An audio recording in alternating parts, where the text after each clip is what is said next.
ജില്ലാ കോൺഗ്രസ് കമ്മിറ്റിയുടെ പ്രസിഡന്റ് ശ്രീ മുഹമ്മദ് ഷിയാസിനെയും ശ്രീ മാത്യു കൊളനാടൻ MLAയെയും കിരാതമായ രീതിയിൽ അറസ്റ്റ് ചെയ്ത പോലീസ് നടപടിയിൽ ഞങ്ങൾ അതിശക്തമായി പ്രതിഷേധിക്കുക. അവരൊരു ജനകീയ പ്രശ്നത്തിലാണ് ഇടപെട്ടത്. ഒരു കുറ്റകൃത്യവും അവർ നടത്തിയിട്ടില്ല. നമുക്കറിയാം, ഈ 2024 2 മാസം കഴിഞ്ഞുള്ളൂ, 3-ാം മാസത്തിലേക്ക് കടക്കുന്നതിൽ. ഇതിനിടയിൽ കേരളത്തിൽ വനാതിർത്തികളിൽ 7 പേരെയാണ് ആന ചവിട്ടിക്കൊന്നത്. കേരളത്തിൽ ഇപ്പോൾ 2016 മുതൽ വന്യജീവി ആക്രമണത്തിൽ മരിക്കുന്നവരുടെ എണ്ണം 900 കടന്നിരിക്കുകയാണ്. 909 പേരായിരിക്കുക. സർക്കാർ നിഷ്ക്രിയമായിരിക്കുകയാണ്. ഹ്രസ്വകാലത്തേക്കോ ദീർഘകാലത്തേക്കുള്ള ഒരു പദ്ധതിയും സർക്കാരിനില്ല.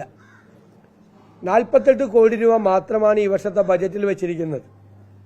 ഒരു ഇലക്ട്രിക് ഫെൻസിങ് പോലും കെട്ടാനോ ഫ്രഞ്ച് കുഴിക്കാനോ എന്നുള്ള ഒരു സംവിധാനവും ഒരു പദ്ധതിയും സർക്കാരിൻ്റെ കയ്യിലില്ല.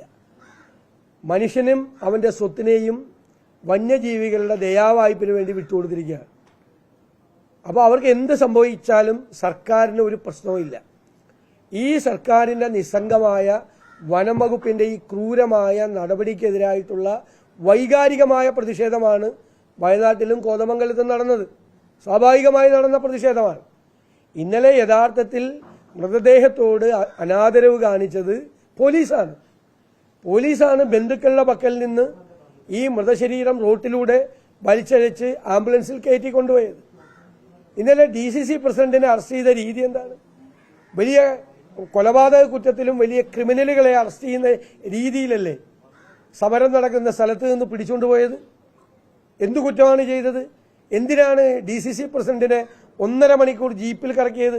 പണ്ട് സിനിമയിൽ കാണുന്നത് പോലെ ടൂർ കൊണ്ടുപോയതാണോ? അല്ല അറസ്റ്റ് ചെയ്താണോ? അറസ്റ്റ് ചെയ്ത് മെഡിക്കൽ ചെക്കപ്പ് നടത്തി മജിസ്ട്രേറ്റിന്റെ മുമ്പിൽ ഹാജരാക്കാനുള്ള നടപടിക്രമങ്ങളെ ലംഘിച്ചത് പോലീസാണ്. പോലീസ് വ്യക്തമാക്കണം. 1.5 മണിക്കൂർ അറസ്റ്റ് ചെയ്ത DCC പ്രസിഡന്റിനെ എന്തിനാണ് 1.5 മണിക്കൂർ വാഹനത്തിൽ മുഴുവൻ ആ പല പ്രദേശത്തുകൂടി കറക്കിയതെന്ന് പോലീസ് വ്യക്തമാക്കണം. എന്തിനാണ് മാത്യു കൊളനാടൻ അറസ്റ്റ് ചെയ്തത്? അവരെന്ത് ക്രൈമാണ് ചെയ്തത്? അപ്പം മനഃപൂർവ്വമായി ഇത് ചെയ്യാണ്. ഇതേ ജില്ലാ കോൺഗ്രസ് കമ്മിറ്റി പ്രസിഡന്റിനെ ബലം പ്രയോഗിച്ച് ജീപ്പിൽ കയറ്റി കൊണ്ടുപോവുക, MLAയെ ബലം പ്രയോഗിച്ച് അറസ്റ്റ് ചെയ്യുക. അതേ അവസരത്തിൽ SFIയുടെ സംസ്ഥാന സെക്രട്ടറി ഇപ്പോൾ സിദ്ധാർത്ഥിന്റെ പേരിൽ തിരുവനന്തപുരത്ത് സമരം നടക്കുകയാണ്, വലിയ സമരം.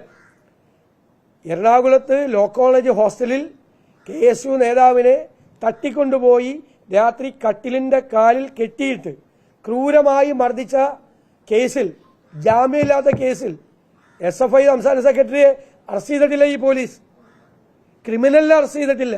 Is A criminal. ഇത് ചെയ്ത ആളാണ്. രാത്രി മുഴുവൻ ഒരാളെ തട്ടിക്കൊണ്ടുപോയി കെട്ടിയിട്ട് ക്രൂരമായി ടോർച്ചർ ചെയ്ത SFI സംസ്ഥാന സെക്രട്ടറി ഇഷ്ടം പോലെ നടക്കുമ്പോൾ DCC പ്രസിഡന്റിനെ സമരത്തിന്റെ അകത്ത് നിന്ന് പിടിച്ചുകൊണ്ടുപോവുക. ഇതാണ് കിരാതമായ നടപടിയാണിത്.